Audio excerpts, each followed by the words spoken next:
नमस्कार दोस्तों, मैं अंकुर उपाध्याय स्वागत करता हूं आप सभी का आपके अपने YouTube channel share market analysis में।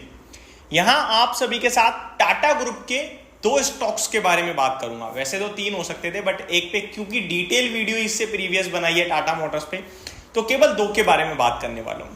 देखिए, टाटा ग्रुप के स्टॉक्स की बड़ी चांदी देखी है आपने बीते कुछ समय में, बड़ी रैली देखी है इन स्टॉक्स में। आप कोई भी स्टॉक उठा के देख लो, टाटा मोटर्स मल्टी बैगर हो गया, टाटा पावर डबलर हो गया। इनफैक्ट आप ट्रेंड को देखो, क्या परफॉर्मेंस चल रही है शेयर में। अभी निफ्टी का हिस्सा बनने जा रही है कंपनी, तो अलग ही लेवल की रैली चल रही है। ऐसे में दो स्टॉक्स जो चले नहीं है, या फिर ये कह सकते हो चलने के बाद गिर गए हैं, लेकिन क्वालिटी में कोई दिक्कत नहीं है, मतलब कोई कॉम्प्रोमाइज ही नहीं है। बहुत दमदार कंपनियां हैं। अब कौन कौन सी हैं, चलिए शुरू करते हैं, एक एक करके सारी चीज़ों को कवर करते हैं, समझने की कोशिश करते हैं। सबसे पहले मैं आपको बताना चाहूंगा, पहला स्टॉक है टाइटन। मल्टी बैगर स्टॉक है, सबको पता है, बताने की जरूरत नहीं है। तो कॉन्फिडेंस कन्विक्शन तो आपका आ जाना चाहिए।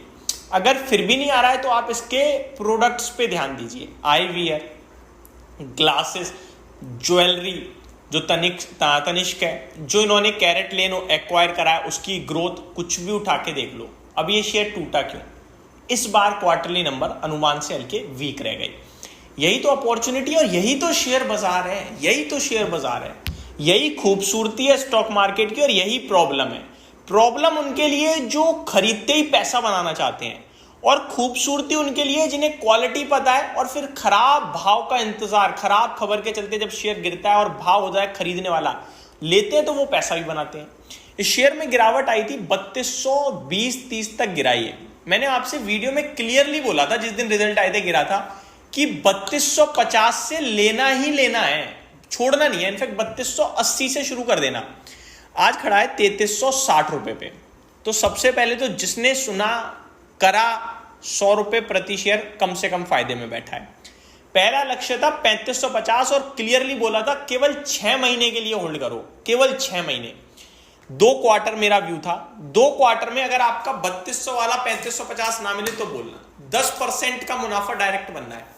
लेकिन शेयर बाजार है, नेगेटिव भी हो सकता है, हम कोई भगवान नहीं है। तो मैंने एक और बात बोली, अगर इनकेस 2 क्वार्टर के रिजल्ट और खराब आ गए और गलती से शेयर 2900 रुपए हो गया, यानी 10% और टूट गया, तो वहां बाइंग एडिशनल करना, क्योंकि ये कंपनी नहीं जाने वाली भाई साहब। ये कंपनी मोटा मुनाफा बनाने वाली है। और टारगेट 3550 कर देना 3650, दो चीजें हो जाएंगी। 100 रुपए का टारगेट बढ़ गया, 2900 3000 पे एक्यूमुलेट हो गया, बाइंग आ जाएगी आपकी अराउंड 3100 के करीब, और अब दोबारा 3600 होगा तो 20% का बनेगा। और इस तरीके से अगर एक साल में भी 20% हो गया, ये स्ट्रेटेजी कहते हैं इस तरीके की चीजों को। डिसिप्लिन, स्ट्रेटेजी, कॉन्फिडेंस, कन्विक्शन, अच्छी कंपनी, ये आप हर कंपनी पे सारी स्ट्रेटेजीज नहीं लगा सकते, दमदार कंपनियों पे ही लगा सकते हो। तो ये मेरा व्यू था। मेरा मानना यह है कि पहला इंस्टॉलमेंट आपका गया है। 6 महीने की जो बात करी थी, शायद पहले ही टारगेट आ जाए, और इनकेस गिरता है तो हमने क्या सोच रखा है, एक एक्यूमुलेशन और मारेंगे, लेकिन 3000 के नीचे, उससे पहले नहीं। आता है तो ठीक है, नहीं आता तो कोई बात नहीं। ये शेयर पहला स्टॉक है जो ऊपर में ऑलमोस्ट 3900 का हाई लगा चुका है, 3350 पे ट्रेड कर रहा है। मेरे को लगता है 3550 के लिए आप इसे ध्यान दे सकते हैं। जिन्होंने लिया उनसे तो बोलूंगा भाई साहब आपने बहुत अच्छा करा, सुन के जो सही ले लिया। अभी आप जल्दबाजी मत करना, हो सकता है वापस गिर जाए, टेंशन मत लेना। ये मैं सोचना यार बेच देता तो सही रहे। आपका व्यू है 3550 का, 6 महीने का, 10% पैसा बनेगा। उन 6 महीने में किसी वक्त वो 3550 दिखाएगा, आप बुक कर लेना, दैट्स इट। यही तो स्टॉक मार्केट है, यही तो स्ट्रेटेजी है, ऐसी तो काम करोगे आप। आपको हर दिन 10% चाहिए, वो नहीं होगा भाई। अब आता हूं दूसरे स्टॉक पे। दूसरा स्टॉक है दोस्तों टाटा LXI। पूरा IT, मिड कैप IT सब खराब कर रहे हैं, इसके भी रिजल्ट खराब आए थे। लेकिन मेरा मानना है कि ये टाटा LXI ना, कुछ भी कर लो, अब 7200, 7300, 7100 इसके नीचे जाने के लिए तैयार नहीं है किसी भी कीमत पर। मेरा मानना है कि बॉटम पे खड़ा है।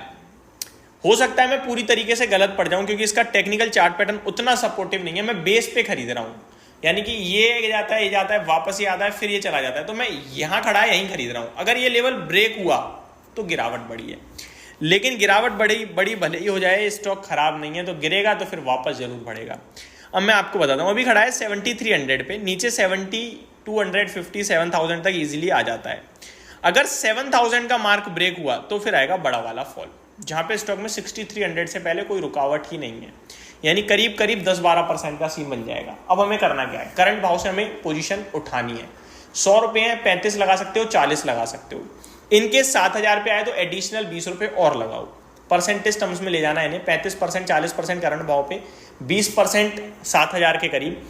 इन केस भगवान ना करे ऐसा हो, अगर गलती से किसी वर्स्ट केस सिचुएशन में खराब न्यूज पे, खराब नतीजों पे, या फिर कोई खराब आईटी के लिए खबर आ जाए और 7,000 ब्रेक कर दे, तो आपकी जो टोटल अभी तक 60% पोजीशन बन चुकी है ना, उसमें से 15% लॉस बुक करना, यानी 45 रहने देना, 15 में लॉस बुक करना, 7,000 ब्रेक कर दे तो, और वापस से ₹6500 से उठाना शुरू कर देना।